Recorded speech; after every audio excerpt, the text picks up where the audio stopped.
Alors, je vous propose de commencer ce moment d'échange que je souhaite assez interactif, qui peut être également des partages depuis la salle, puisque la question des fake news est effectivement extrêmement large. On en a vu, grâce à nos intervenants, trois exemples en éducation, dans le monde de la presse, des médias et dans le monde des bibliothèques à partir d'une observation internationale. Mais c'est évidemment dans la science qu'on en trouve également beaucoup, même au-delà du plagiat, avec les manipulations de données ou de résultats.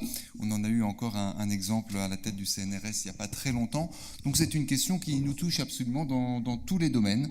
Et c'est de cette façon que je souhaite ouvrir cet échange maintenant. Alors, comme la première question est toujours dure, on passe à la deuxième directement. Vous pouvez dire qui vous êtes à chaque fois, si vous le souhaitez, et je propose des interventions limitées à 2 minutes.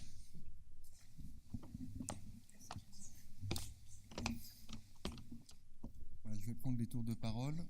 J'ai l'impression de faire une AG étudiante.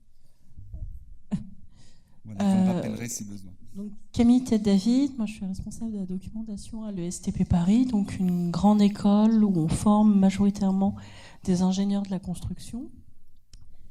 Et donc on essaye d'expliquer aux étudiants comment est-ce qu'on détecte les fake news, les choses comme ça. Néanmoins, on a un retour auquel moi je ne sais pas forcément apporter une bonne réponse, qui est « Oui, mais madame, et si c'est une information exclusive qui sort, qui sont les premiers à le donner, comment est-ce que je peux vérifier si c'est vrai ou pas ?» Et entre autres, par rapport au décès dramatique qu'il y a eu d'une jeune femme il y a quelques semaines, enfin quelques mois même maintenant, qui n'a pas été aidée comme il faut par le SAMU. Là, les étudiants me disent, mais ça vient d'un petit journal, un truc pas connu, il n'y a que qui en parle. Comment est-ce qu'on peut savoir si c'est n'importe quoi, des faits erronés qu'ils pensent sincèrement vrais, ou est-ce que c'est quelque chose de sérieux? Et moi, j'ai pas de réponse, hormis un suivez votre instinct qui n'est pas du tout une bonne réponse. Donc voilà, est-ce que vous avez des pistes de réflexion, des propositions? Voilà. Alors les réponses limitées à 2 minutes également. Ah oui, oui, alors la question est forcément légitime de la part des étudiants.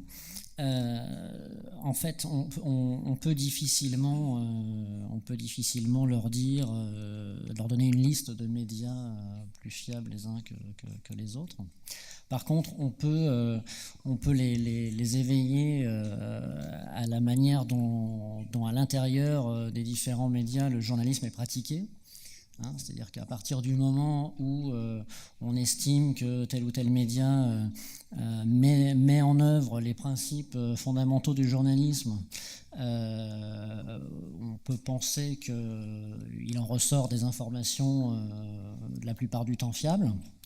Le deuxième point, c'est bien sûr le recoupement de l'information, comme le fait le journaliste lui-même, comme est censé le faire en tout cas le journaliste lui-même. Et qui permet de se dire à un moment donné, quand il y a convergence quand même autour d'une information, d'une source, deux sources, trois sources, on pense pouvoir se rapprocher de la vérité, même si on sait que dans un certain nombre de cas, les médias peuvent être suivistes, en quelque sorte, c'est-à-dire il y en a un qui donne une information, les autres sont tentés de la donner aussi. Oui. Est-ce que vous parlez de la jeune femme qui est morte à la suite du SAMU? Oui. C'est celle-là? C'est ça, c'était entre autres l'exemple donné par mes étudiants. C'était... je peux répondre aussi? Vas-y. Oui, moi je l'ai suivi cette information, c'était avant le week-end. C'était très simple aussi, c'était d'essayer de voir quelles étaient les sources de ces médias en question. Il fallait savoir si c'était ce que disaient les témoins. Certes, il y avait des témoins. Alors après, on a vu qu'il y avait des faux témoins qui n'étaient pas là présents parce que c'est des témoins indirects ou c'était des témoins en fait qui ont rapporté des rumeurs.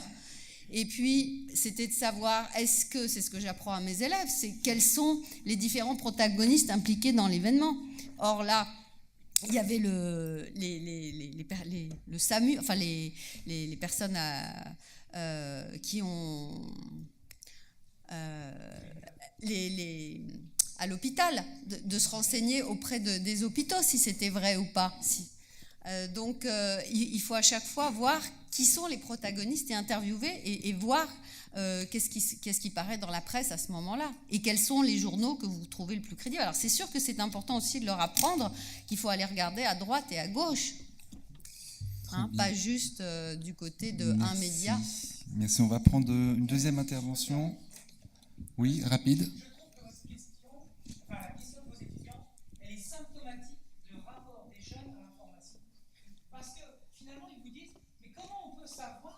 Alors que justement c'est un petit site, etc. Et parce que pour eux c'est symptomatique de quelque chose qui consisterait à prendre l'information par morceaux, typiquement par un tweet, par un clic sur un Facebook, etc. Et il n'y a pas ce rapport de confiance à un média du type le confiance ordinaire que l'on a habituellement structuré dans notre rapport à l'information. Je suis fidèle à un journal, qu'il soit radio, télé, presse écrite, etc. Et ce qu'il faut leur dire dans ces cas-là, c'est cognez-vous le soin, puisque vous découvrez ce média à l'occasion de ce fait divers, d'aller regarder dans les autres informations, les autres pages du média, pour voir si, dans d'autres cas, d'autres informations, les éléments de crédibilité qui ont été évoqués semblent également présents. C'est-à-dire, l'idée, c'est que évidemment, la confiance dans un média, puisqu'ils disent comment on peut avoir confiance puisque celui-là on ne le connaît pas, etc., elle se gagne par la fréquentation du média.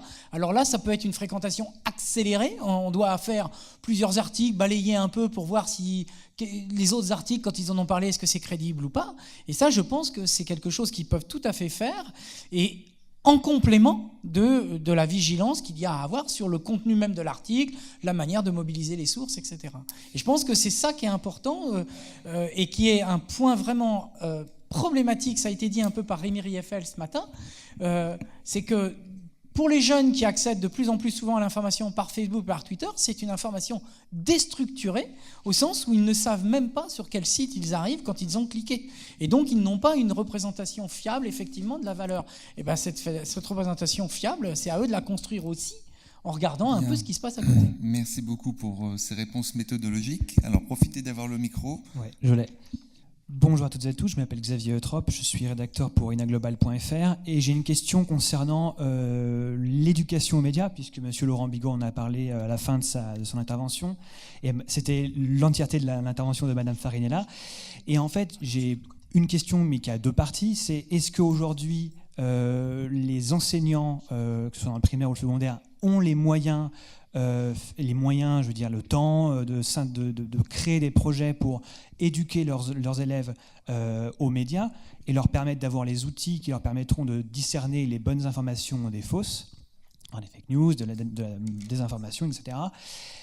Et j'ai le sentiment, après avoir fait un peu de recherche sur le sujet, que l'intérêt pour le sujet de l'éducation aux médias revient par vagues, et que ça laisse penser qu'il y aura une espèce de génération perdue vis-à-vis des techniques de compréhension des médias, parce que le sujet n'aura pas été abordé avant, je ne sais pas, sérieusement avant 2015, même si je sais que c'est un champ de recherche qui existe depuis très longtemps.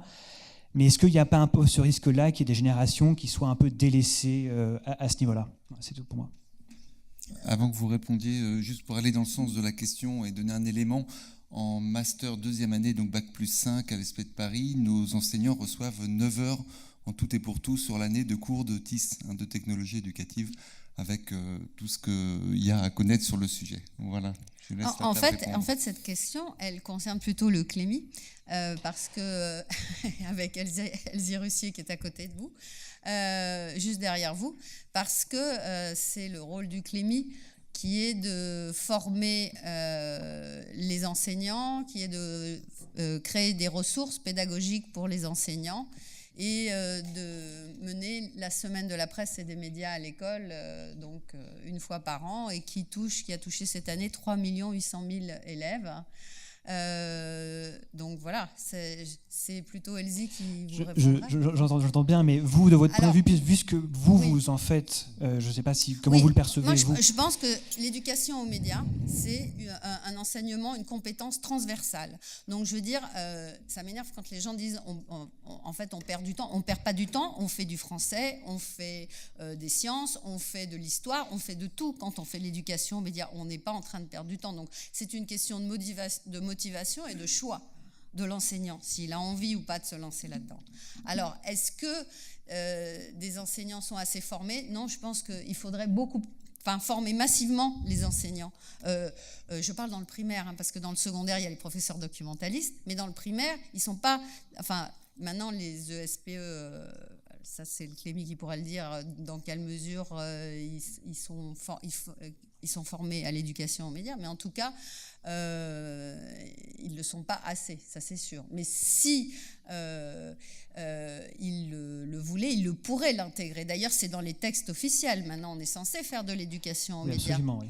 Et on peut le faire. Moi, je le fais une fois par semaine, alors que je suis enseignante en maternelle. Je prends le temps d'aller en élémentaire une fois par semaine. Dans le cadre de l'APC, c'est l'aide, de l'accompagnement. On a 1 heure par semaine où on peut prendre des élèves en petits groupes ou en grands groupes. Bon, je le prends sur ce temps-là. Mais si c'était ma classe, j'en ferais encore beaucoup plus. Voilà. Justement, je rebondis sur ce sujet. Oui. Parce que c'était ma question. Je voulais savoir si la notion de fake news est dans les programmes dans l'école primaire. Première question. Et deuxième, à mon sens, c'est important que cette lutte contre les fake news intervient dans tous les fronts. Et je voulais savoir si dans le secondaire, il y a également cet apprentissage aux médias, ou est-ce qu'il y a également cette sensibilisation aux fake news, parce qu'on l'a effectivement à l'université, dans les BU, mais à mon sens, c'est que cette lutte va se faire que si dans tous les fronts, on a cette sensibilisation. Donc est-ce qu'il y a également cette sensibilisation dans le secondaire? Alors, pour le secondaire, ça, je ne suis pas la plus informée, mais je sais que c'est dans les instructions officielles, oui, et c'est dans les instructions officielles, dans le primaire et le secondaire, je confirme ça, oui. Ils appellent ça, esprit critique, c'est dans des termes pédagogiques et tout, mais ça veut dire, effectivement, implicitement, en creux, ça veut dire faire travailler sur la désinformation, oui.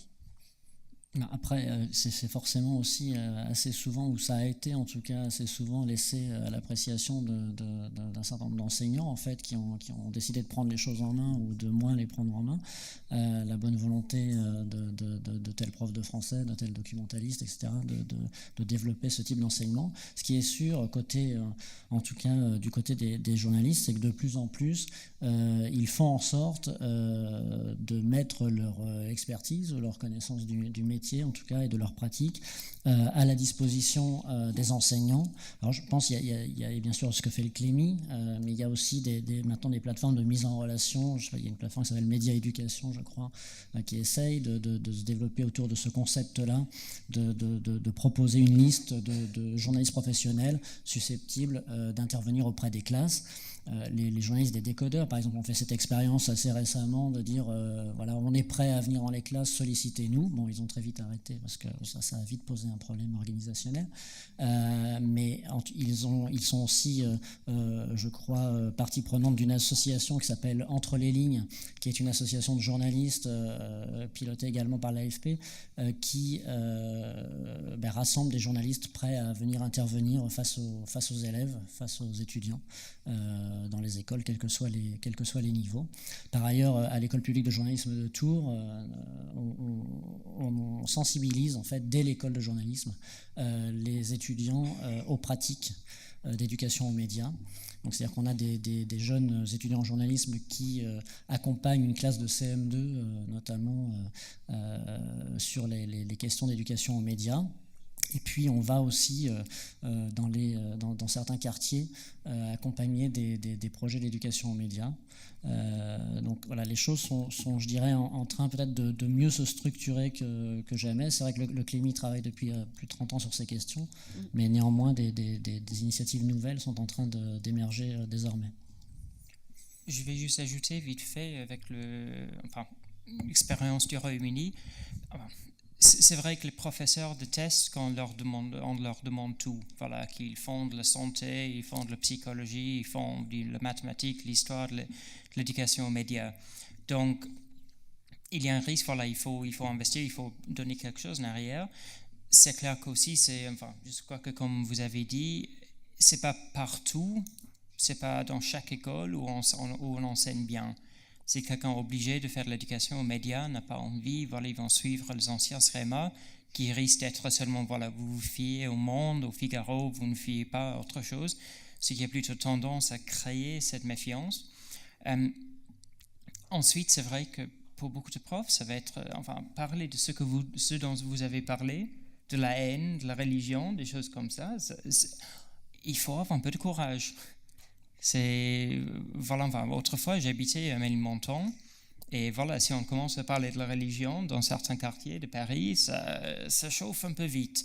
Donc voilà, il faut avoir le courage, il faut être soutenu dans ces démarches. Mais c'est peut-être plus facile justement dans le primaire. Hein. Oui, alors, excusez-moi, je voulais témoigner, je suis Sylvie Laurent, professeure documentaliste dans une cité scolaire donc qui va de la 6e à la terminale. Enfin, moi j'interviens à ce niveau-là. Enfin, parfois on a des projets aussi CM2, 6e. Pour autant, les enseignants, tant au collège qu'au lycée, oui, participent à l'EAMI à des degrés divers, puisque les enseignants de discipline ont leurs contraintes disciplinaires, comme vous l'avez fort justement dit. Pour autant, les enseignants documentalistes mettent des choses en place, soit de façon ponctuelle, soit sur des projets, mais qui ne touchent pas l'ensemble des classes. Donc voilà, c'est des petites graines qu'on sème, mais je pense qu'il faut vraiment être très modeste et conscient de certaines limites, limites de temps aussi.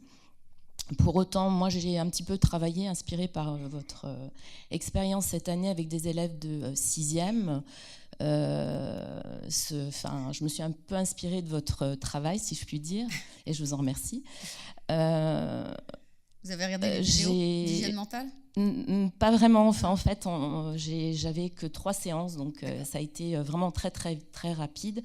Mais je suis partie du principe que je sème des graines et après, si l'année suivante, en 5e, je peux poursuivre. Mais bon, il faut vraiment, je pense, commencer modestement. Et puis peut-être que l'effet boule de neige fera qu'il y aura cette prise de conscience. Voilà.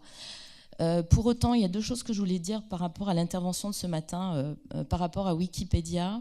Moi, j'ai eu un souci, et je m'adresse à vous, pour le coup, j'en profite, par rapport à la pluralité des sources et au fait que sur Wikipédia, effectivement, quand il y a des sources, ça peut être fiable. Pour autant, il y a 2 ans, avec des élèves de seconde dans le cadre de l'ECJS, eh bien, en fait, je me suis rendu compte qu'il y avait une quinzaine de sites qui se citaient les uns les autres, et en fait, la source, on n'a pas pu l'identifier, par exemple. Donc, toujours nuancer aussi nos propos. Trop d'infos, pas assez, ou moyennement d'infos. Enfin, il faut vérifier. Et c'est pour ça qu'il faut chronophage. croiser les sources. Voilà, tout à fait. C'est ce que je leur dis. Croisez vos sources, absolument. Et par rapport aussi à ce que vous disiez des représentations des élèves. Alors, il y a eu des témoignages par rapport aux étudiants, les collégiens comme les lycéens. Quand je leur pose la question sur la pluralité, d'où vient la source, ça vient d'Internet. Voilà. Et ils n'ont pas conscience, et ça, j'ai fait un gros travail là-dessus avec les élèves de collège, donc de 6e. Qu'est-ce qu'un blog ? Qu'est-ce qu'un réseau social ? Déjà, essayer de... L'objectif n'est pas atteint, loin s'en faut. Pour eux, c'est sur Internet et ils ne se posent pas de questions. Et l'idée, pour moi, l'objectif, c'était qu'ils se posent des questions déjà dans un premier temps et qu'ils aient un regard critique, justement. Donc, on a fait du dépistage, d'analyse d'images, d'analyse de texte, et voilà, un petit peu comme vous l'avez fait. Bon, c'était un peu plus modeste, mais voilà. Je pense que l'analyse d'images, c'est important parce qu'ils baignent dans un océan d'images. Absolument. Et ça devrait être vraiment indispensable d'apprendre à décrypter les images au plus tôt. Tout à fait. Merci. On prend une dernière intervention avant de clore cette première partie d'après-midi. Merci, Philippe Collomb, médiathèque Françoise Sagan. Donc moi, je viens de la lecture publique. Je dois être un des seuls ici aujourd'hui. Et la question, c'était justement de savoir comment vous avez été systématiquement dans des postures de prescription avec des élèves qui sont en classe, avec des étudiants qui suivent des cursus et donc qui n'ont pas le choix de ne pas venir. En lecture publique, on se pose les mêmes questions sur mais comment donner le goût, notamment aux plus jeunes, de venir faire cette éducation aux médias et cette chasse aux fake news, dont ils n'ont pas envie, puisqu'ils se nourrissent de tout ça et ils prennent du plaisir. On a noté que plus souvent c'était assez ludique, et que ça nourrit leur conversation et leur jeu, et que nous, on ne peut pas arriver en tant que bibliothécaire en leur imposant un atelier, des heures de suivi, etc. Donc ma question, c'est est-ce que vous aviez des échos d'expérience de comment donner aux jeunes le goût de se rapprocher des bibliothécaires et de participer à des ateliers en n'étant pas déjà convaincus que c'est intéressant? Parce que globalement, ils ne sont pas convaincus que c'est intéressant de lutter contre les fake news. En tout cas, en ce qui me concerne, vous avez répondu dans la question, c'est par le jeu, justement. C'est en faisant juste... Vous demandiez qu'est-ce qui les intéresse. Moi, ce qu'ils adorent, c'est se filmer et ils adorent faire les photos, ils adorent faire du théâtre, ils adorent dessiner. Donc, c'est par ces biais-là les intéresser et puis faire ça de manière assez théâtrale. Et puis on est des détectives, c'est pour ça ils ont leurs masques, ils ont des masques géants qui se fabriquent. Enfin, je veux dire, il y a toute une mise en scène pour les attirer. Effectivement, c'est pas juste on va lire le texte et c'est pas scolaire. Je sais pas si ça les amuserait autant. Et il y a le côté s'amuser en même temps.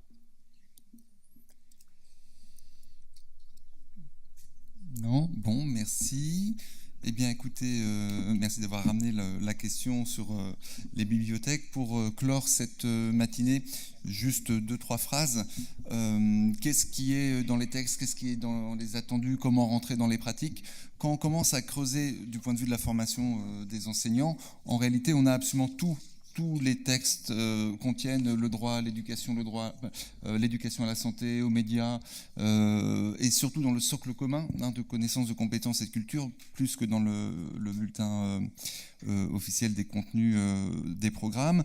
La difficulté, c'est le manque de temps, et donc en fait, ce que font la plupart des collègues pour toucher quand même à ces questions, c'est de rentrer dans de la gamification, tu en parlais un petit peu, ou beaucoup dans la démarche de projet collectif également.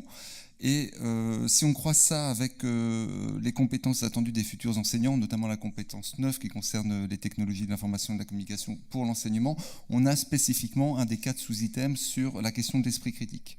Donc c'est plutôt dans des démarches transversales que les enseignants vont pouvoir amener les élèves sur des sujets qui les intéressent, le mieux étant quand ces sujets émergent avec eux, parce que du coup, ils prennent la motivation, ils prennent l'envie, et après l'enseignant évolue un peu pour les accompagner beaucoup plus que comme prescripteur. Parce que dans une attitude prescriptive, il n'arrive jamais au bout, ni jamais forcément à intéresser complètement les élèves là où il souhaite les amener. Ce qui nous amène, et je conclurai avec ça, sur la question des démarches transversales et même transdisciplinaires, c'est-à-dire complètement au-delà du modèle qui nous structure complètement maintenant, un modèle extrêmement ancien, et que certains pays progressistes commencent à dépasser en décloisonnant des savoirs scientifiques séparés qui nous empêchent justement de progresser vers la voie d'une compréhension globale et donc d'acceptation, de citoyenneté, d'altérité, etc., etc. Merci à nos intervenants et merci à vous tous.